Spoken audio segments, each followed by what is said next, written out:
Now this is an interesting and very rare vehicle. It's a 1966 Pontiac Bonneville Superior combination unit, manufactured by Superior Coach of Mississippi. This is a vehicle that still wears much of its original badging for ambulance service. I absolutely love the fancy etchings on the glass. Wonder what was in this little circle here. And all of the glass except the windshield is present. This one is currently out. That one sank down into the door. It was a combination unit. So the rollers for a casket, but the jump seats for an ambulance. You can see the original vibrant blue color. And this is what the original... Yep, that was just the headlight bezel falling. The original vibrant blue that this car was. There's the VIN tag. Dash shows 8,000, gotta be 108,000. Well, then again, maybe not. I mean, if you look at the pedals, they're in great shape. The seat here doesn't have any rips or damage other than just sheer sun exposure. A couple sets of license plates. Gauges are cool on this. Really neat. I love the air conditioning. It looks like a radio, but it's actually the air conditioning controls. I don't know what this knob here is for. Must be windshield wipers or something of the sort. The ignition switch is not presently under, or in the dash, it's under the hood. Now, I was messing around with this earlier and I discovered that it is in fact free. The carburetor's a mess. The ignition cylinder is just downright unpleasant. But this is what I am amazed about. See, when I mentioned the ignition cylinder, come on.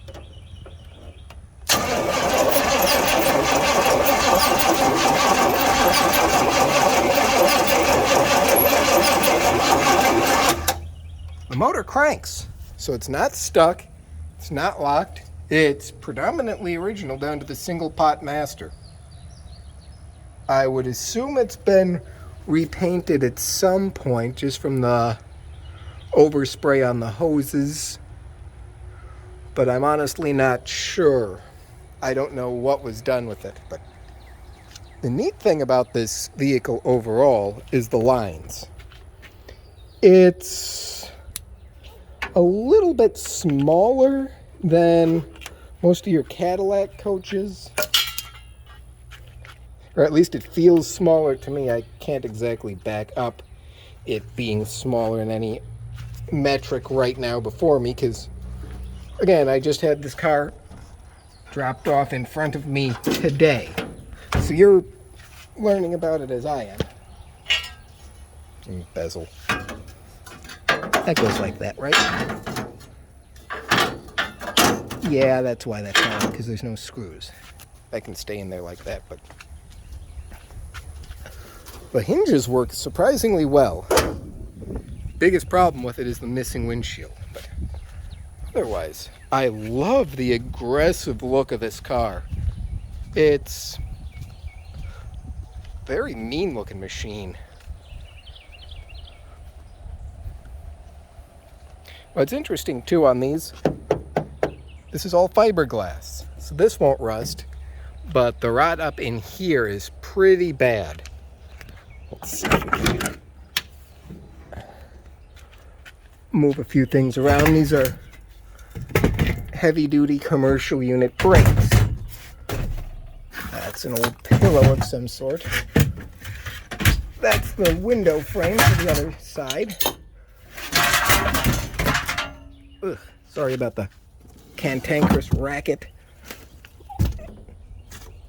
Jump seat. And it's in really good shape. Nice little footwell. Storage box with nothing good in it. Same thing for over there. There's some of the heater controls.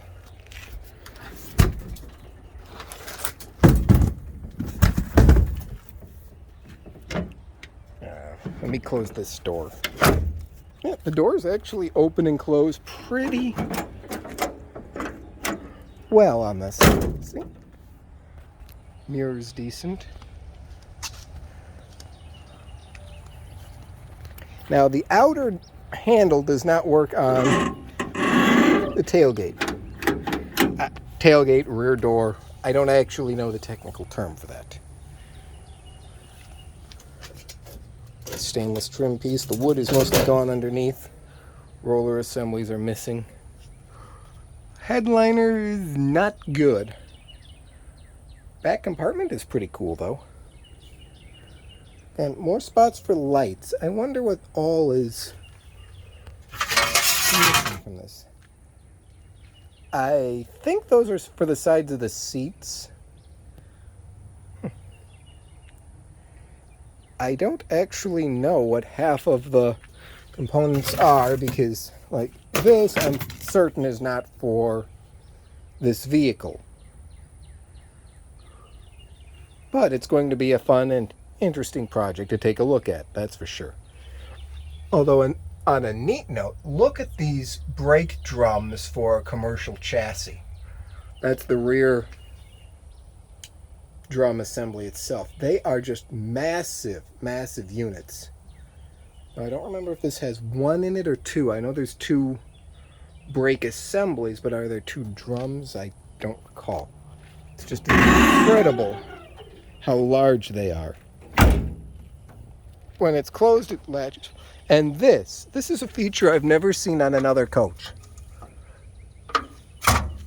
Normally, the fuel filler's up here, over here on the side, connected by some oddly convoluted method. Oh, yes, apparently under that pillow there are two of the heavy-duty commercial drums. And yes, those chrome pieces are the seat backs. The front is standard Pontiac Bonneville. No floor pans to speak of. I don't know why there are Christmas lights. I assume just because this sat outside in front of a haunted house display for a number of years. And that's the problem. Again, would have been really interesting back in the day. I'm surprised the hubcaps are still on it. And unfortunately, the tires are completely shot, but they have a surprising amount of tread left in them. Door assembly. That was a door card. Yeah, again, you can see more of the nice blue trim. Okay. Sometimes you gotta flip these latches. And then it'll actually close. Driver's door. Again, aside from the horrible rot along the top, it's a solid vehicle. And I love the decals and period work on the glass. That is just neat. It's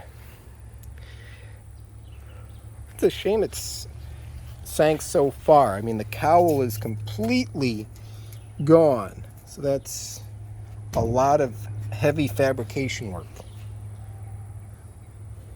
Then also the rust spots here on the fenders.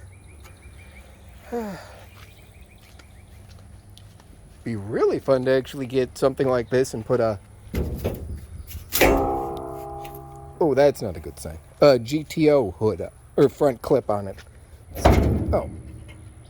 Let's see, hopefully I can get this thing to latch.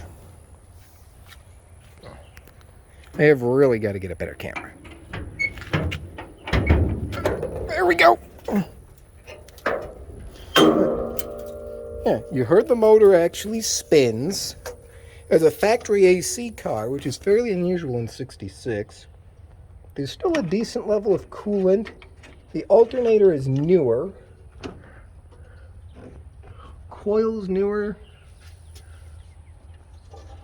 Just makes me wonder when the last time somebody was attempting to work on this. Oil level is low and dirty, which is really about what you'd expect. Again, unfortunately, not a vehicle that was taken care of well or received the attention it deserved. And the dipstick doesn't want to go back in. There. The whole wiring system on this car is an absolute mess. Ugh, hose crunches. They unplugged this. I don't know where half of these connectors are. The spark plug leads look dirty but newer. Carb linkage still functions. I mean, it's one of those things. I wouldn't call it unrestorable. You certainly wouldn't make a dime trying to fix this up and restore it.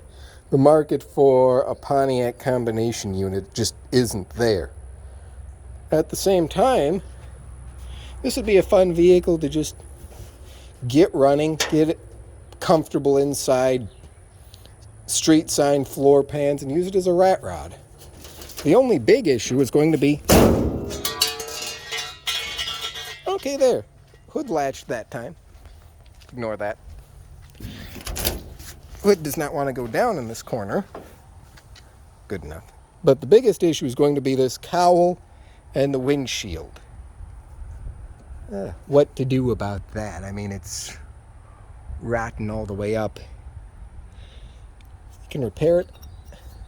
Blanking plate. I wonder what that went to. I can't figure out where. Just neat. Glove box is locked. I'm going to have to get into that later. But